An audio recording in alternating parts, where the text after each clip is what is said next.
بسم اللہ الرحمن الرحیم۔ السلام علیکم۔ پرانے زمانے کی بات ہے کہ ایک شکاری پرندے پکڑ کر بازار میں چند داموں کے عوض فروخت کرتا تھا۔ ایک دن اس بازار میں ایک نیک دل آدمی کا گزر ہوا تو اس نے سوچا کہ ان آزاد پرندوں کو قید کرنا تو بہت بڑا گناہ ہے، اس لیے اس نے ان پرندوں کو آزاد کرنے کا سوچا اور شکاری سے سارے پرندے خرید لیے۔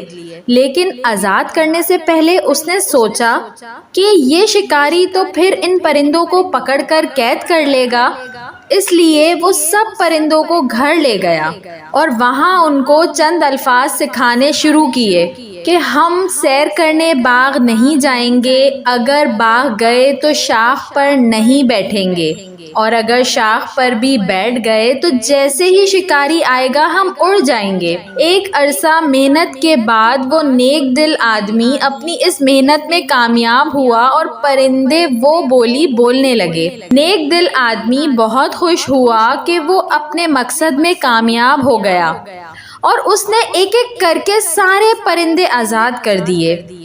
اب ہوا یوں کہ دوسرے دن صبح سویرے جب شکاری باغ میں پرندے پکڑنے گیا تو کیا دیکھتا ہے کہ پرندے شاخوں پر بیٹھے گنگنا رہے تھے کہ ہم سیر کرنے باغ نہیں جائیں گے، اور اگر باغ گئے تو شاخ پر نہیں بیٹھیں گے، اور اگر شاخ پر بیٹھ گئے تو جیسے ہی شکاری آئے گا ہم اڑ جائیں گے۔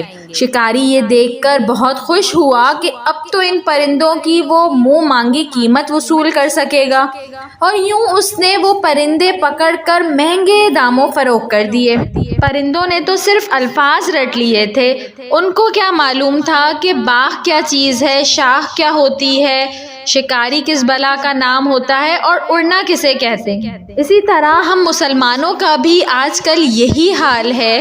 قرآن کو ہم سمجھتے نہیں تو سینوں میں کیسے اترے گا؟ بس رٹے رٹائے الفاظ ہیں جسے ہم نماز میں پڑھتے ہیں، برکت کے لیے پڑھتے ہیں، مصیبت کے آنے پر اور سفر پر جانے سے پہلے، اور رمضان کے روزوں میں خالص ثواب کی نیت سے ہم ان رٹے ہوئے الفاظ کا ورد کرتے ہیں۔ ان پرندوں کی طرح ہمیں بھی قانون کے اس کتاب کی سمجھ ہی نہیں ہے کہ اللہ نے اس میں ہم سے کیا مطالبات کیے ہیں، کون سے احکامات دیے ہیں اور کن چیزوں سے روکا ہے، کامیابی کے اصول کیا ہیں اور خسارے کا رستہ کون سا ہے، ہمارا دوست کون ہے اور ہمارا دشمن کون ہے۔ جب یہ حال ہوگا تو شکاری باطل قوتیں ہمیں دیکھ کر خوش بھی ہوگا اور اپنا غلام بھی بنائے گا۔ ہمیں بحیثیت مسلمان اپنے آپ پر غور کرنا چاہیے اور آج سے ہی قرآن مجید کا ترجمہ خود بھی پڑھنا شروع کر دینا چاہیے اور اپنے بچوں کی پڑھائی کا بھی لازمی حصہ بنانا چاہیے۔ اس پیغام کو دوسروں تک پہنچائیے تاکہ اللہ کسی کی زندگی کو آپ کے ذریعے بدل دے۔